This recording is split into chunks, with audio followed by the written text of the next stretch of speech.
Well, actually, anybody can apply. I have been teaching to all sorts of professionals, including physicians, counselors, psychologists, even housewives without any prior knowledge of medicine. And the intensive course is targeting at people who would like to start their own career with counseling and health advising to people who need it, especially focusing at psychosomatic disorders.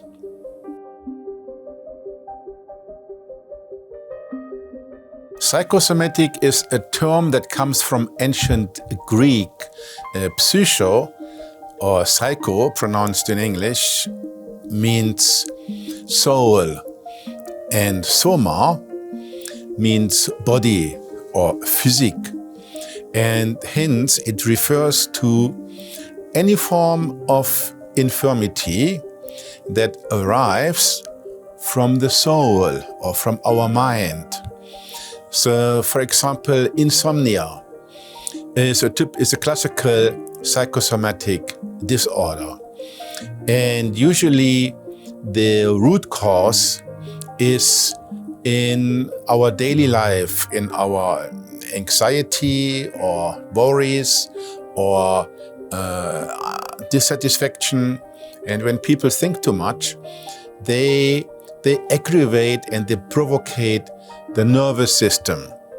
The ancient Asian traditional medicine, as in Ayurveda, they would say they have too much wind or too much vata.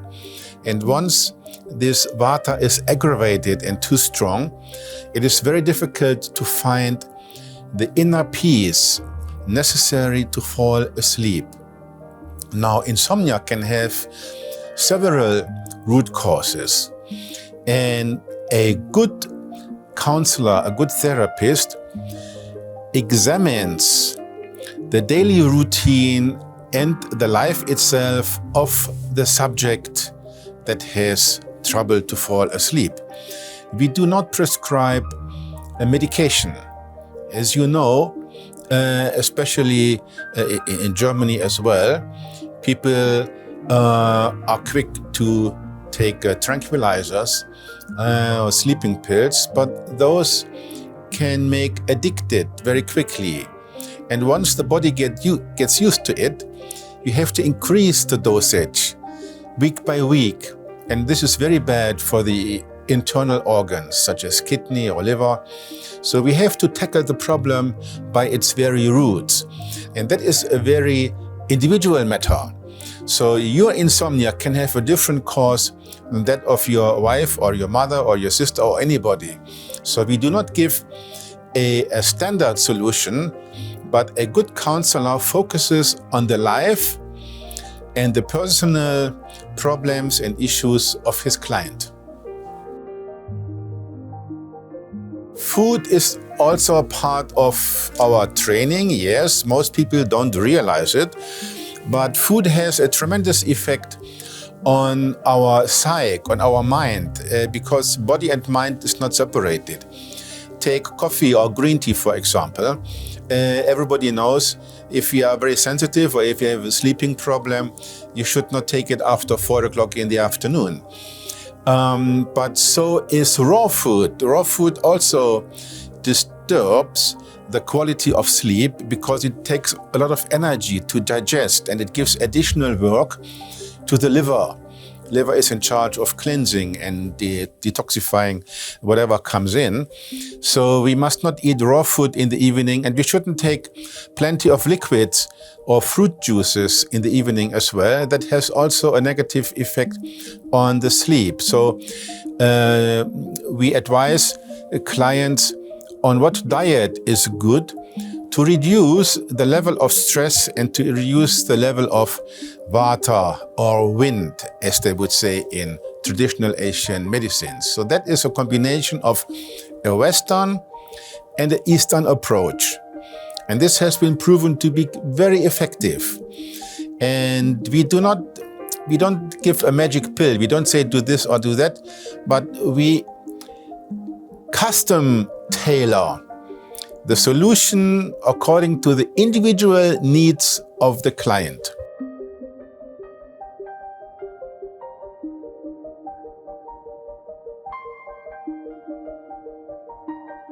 Exactly. It's a set of remedies.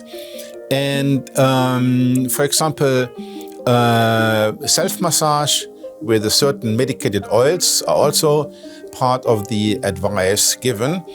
Sesame oil, for example, or taking a foot bath or herbal bath, or doing some kind of medical application. Warmth is very important. People have cold feet, they cannot sleep, of course. And certain measurements are taken. But at the same time, we look into the life of the client and see what is triggering the high level of stress.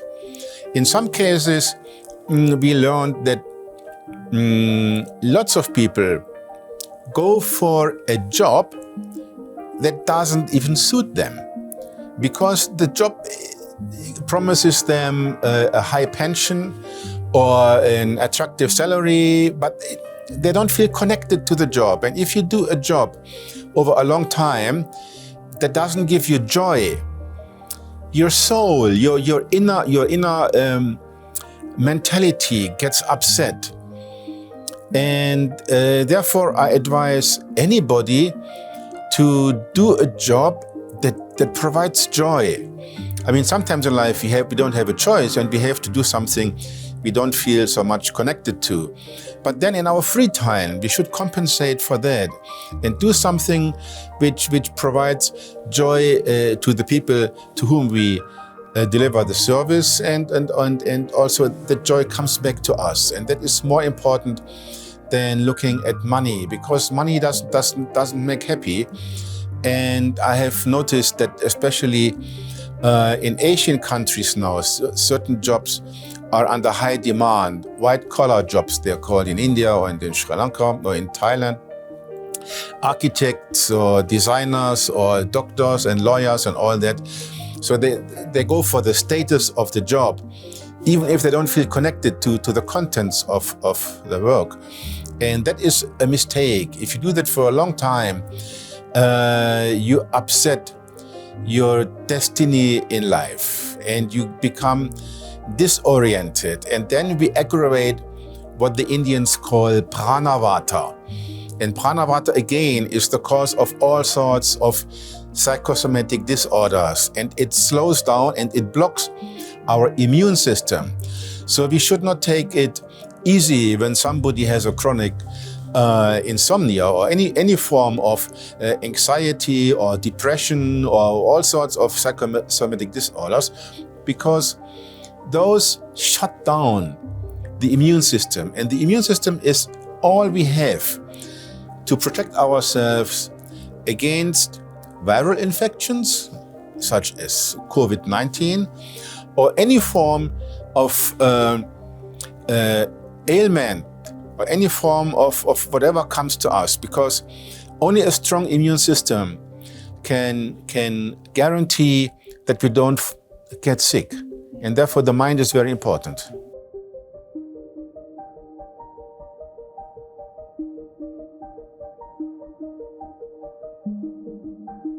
Yes, burnout belongs to the group of psychosomatic disorders and is the highest form of stress you can imagine. People do not only get burnout from too much work, but also from doing the wrong job. As I said before, if you do a job to which you don't feel connected and to which you don't feel any sort of joy or comfort or destiny, you risk not only wasting your life, but also to risk your health, because every person is equipped with certain talents. And there is always something you can do better than other people. And that specialty needs to be found. And that is also what I train people, how to detect this from people, anybody, not only sick people. It's a matter of everybody. What is my purpose in life, and how can I add something to the society which is beneficial to the society and also provides me with joy and happiness? That is the key question. I have met nurses in Cochin in India, 72 and 75 years. They were fit. I was astonished. They were washing their own clothes every morning near the fountain with water and soap. They didn't use the washing machine. They didn't have any comfort, but they were joyful and happy and smiling and energetic whenever I met them. I asked them, would you like to change your life to a more wealthy status and more comfort, or a city life? Or they said, no, we don't want to change our life for millions of rupees, they said. We are happy with what we do. And I met people like that in other countries. I met them in Japan, I met them in Taiwan, I met a few of them in Germany. But those are the people who found something that is matching exactly to their personality, to their belief, to their talents. And if we do a job like that, we rarely get sick, even if we have to do a bit of overwork from time to time. And you can't buy happiness. You can't buy health. You have to live. You have to change your life. And we teach people what they missed in life, what went wrong, how they deviated from what they were supposed to do, and then to get them back on track. Then the level of stress, the level of nervous disorders is calming down. In Ayurveda, we would say the pranavata is going down. Then the whole system is soothing, and all the symptoms of nervous disorders, insomnia, they also disappear. So we go for the root cause. And that is something a GP, a general practitioner, a physician, does not have an answer to it, because they're not educated in that way. And they don't have the time for it. You go to any hospital or any clinic, any private practice in Germany or England or India or Thailand, they're full of people. And they just expert, they don't even look at them. They say, what is your problem? Okay, I prescribe you a few pills, take some tranquilizers or sleeping pills or whatever, or digestive pills, and then the next person, please come in. There's no time. But you have to go into the routine, the daily habits, the background of a person, his family, his working conditions, his sleeping quality, his eating habits, everything you need to know in a holistic way. Then you can say, okay, this is what made you sick, and this is why you got the problem in the first place. And then, once the patient understands the genesis of his infirmity, he can help himself. So that triggers it, and we just help them. And for that, these patients, they pay. They don't mind to pay, because but it is valid for the entire life.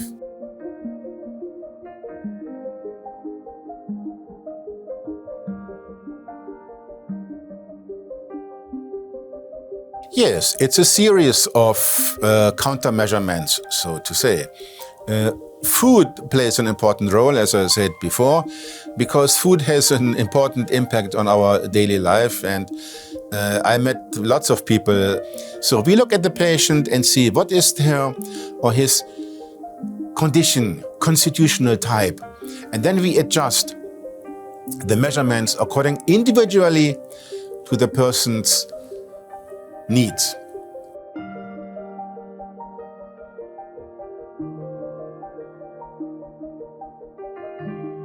In Asia, it's amazing. I didn't believe it before I went there. Take Taiwan as an example. You see, 50 years ago, people in Taiwan did not have a word for psychologists. They didn't even know what it is. or shrink, they say in America. Because there was no need for it. The people lived happily, 2 or 3 generations lived happily under one roof. And they adhered to an Eastern lifestyle. It changed because of the strong Westernization and Americanization, let's say. The food habit is changing. The way of doing business has been changing. Everything has to be fast and speedy. Emails have to be replied, and the internet is coming into the house. So they are mentally provoked. And now you can't get enough psychologists in Taiwan because the condition is so bad. It would take thousands and thousands of counselors and still not sufficient. That is the situation in Taiwan. They have lots of stress, lots of anxieties. They have a suicide rate which is frightening. They have all sorts of psychosis and nervous disorders, and that was unknown. So the Westernization is not necessarily good for the people in Asia. I wish they would more stick to their own heritage, to their own values, rather than taking something alien which doesn't suit to their program and their habits. So all this technology, all this fast and speedy way of business and greediness for quick profit, which is actually an American style of business, it ruins your entire health and especially your mental health. And that's why consultants now are needed in Asia as well as in Germany.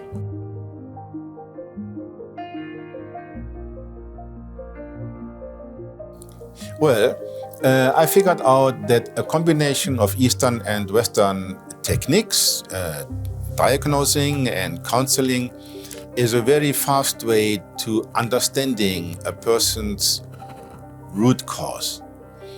And for that, you don't have to study psychology for years and years at the university. I have been developing a 1-month intensive course. Before we start the online session, the student is advised to do a little bit of reading at home and to prepare himself for the course about 1 week in advance. So we can start from there. And then we have online sessions where I guide my students and we do practical training. We do students among each other do counseling, and I give them problems to think about.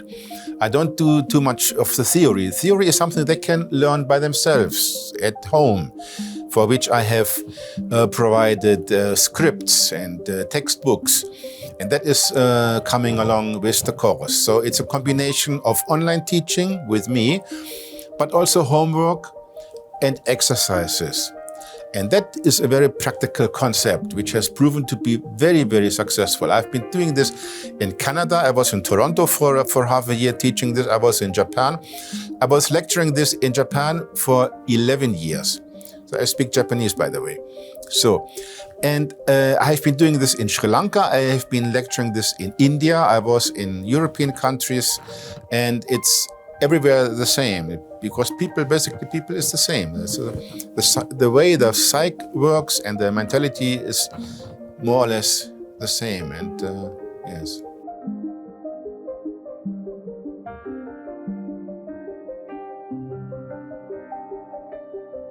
Well, the minimum, I would say, is 45 minutes a day for the fast learner. But a little bit more would be nice. I mean, an hour or an hour and a half. I mean, it's after all, it's an intensive training. So you save a lot of money and time because of this shortcut method I'm teaching. To get the same ability, to get the same counseling quality, you would have to study for years with another method. So I expect some commitment and some readiness to do homework, of course, but 3 weeks or with a week in advance, 4 weeks is very short. But I guarantee that the participant is able to do holistic counseling for all sorts of psychosomatic disorder, and including diet and food and all these things. And this is the way it's been done. And I hope that the students can start a career as soon as they finish the intensive course. Of course, there are still questions left when they start working. They might come across some difficult cases. I am open to that. They can send me an email and describe me the case, and I get to it. I will not charge for that. So once the student is equipped with basic tools, to say, and the diagnostic tools, they can work and they can collect their own experiences. The knowledge and experience and the self-confidence only comes by doing and experience, and that is my method. Whatever there needs to be studied in an intellectual way, they can do it at home. But when they have a session with me, I train them in a practical way, and that speeds up the entire process.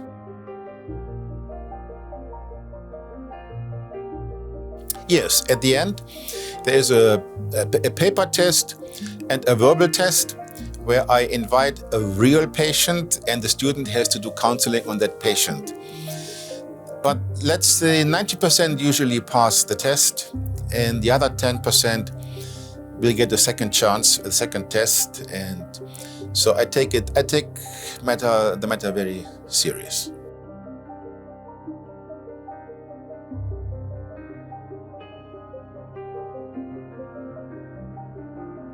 Yes, they could work at a hotel, for example, which has a wellness or a spa department. Many hotels these days in Asia have a department for health services, massages or sauna or a swimming pool, and it would be nice to offer a counseling service because everybody has certain problems these days, the mental issues, and they could work at a clinic, either employed or as a freelancer.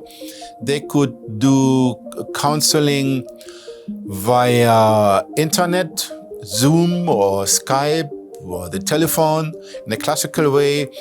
So then we can see the client's face, which is important because I teach them how to do facial analysis. So the way the face is structured, we can learn a lot about the inside of a person. Or if it's done over the telephone, the person has to send a picture in advance. That can be done. Now these days, everybody has a computer at home, or at least a smartphone or an iPhone. So the Skype is very easily installed. So people could work from home. They don't have to invest in a fancy office or counseling space. It could be done from home. And they can apply overseas. They could get a job in a foreign country because such kind of experts are badly needed, because the psychological health has never been lower before in the history of mankind. It was already very poor before Corona broke out, but now it's even worse. I mean, look at this high suicide rate. Look how many depressions we have. There are, the death cause number one in Japan is not cancer, it is suicide. Until age 55, the death cause officially by the Ministry of Health is suicide. Korea is behind that. In Norway, Scandinavia, there's thousands of people who commit suicide because they don't get out of depression or because they have so much stress. They don't know, they lost their orientation in life. There's all these mental things. They need somebody to talk to. They need somebody to look into their life, to listen carefully. So I am appealing to students with an ability to listen, to give time, to give compassion. And that is the most criteria, the most quality which I demand from any consultant, that he is able to identify himself or herself with another person and to listen carefully, attentively. and then to say, look, this is this is why you have the problem, and that's what you should do in the future. And there's a high demand for that.